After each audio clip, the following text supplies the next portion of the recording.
માણસની ઉંમર હાલની તકમાં 70-80 વર્ષ.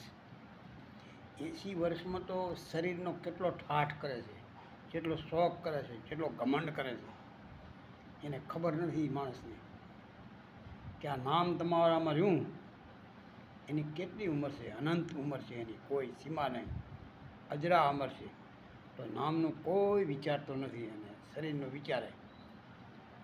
એટલે શરીરમાં છે એટલે હેરાન થવાના જ છે, નામમાં કોઈ નથી રહેતા. એટલે 80 વર્ષ થાય એટલે તો ભલાના ડોગલા નરમ થઈ જાય. એટલે નામના વિચારે, સંતો વિચારે નામથી, એટલે સંતોના નામ અજરા અમર રહેશે. કારણ કે નામની ઉંમર વધારે છે. નામ મરતું નથી, અહીંથી બીજે જન્મ લે, બીજેથી ત્રીજે લે. નામ અહીંથી આ નામ હોય, કાલે બીજે નામ બીજું પડે, બાકી નામ તો નામ જ છે. એટલે કોઈને સારું લાગ્યું હોય તો શેર કોમેન્ટ કરજો, ના લાગ્યું હોય તો ના કરતા. જય ગુરુદેવ.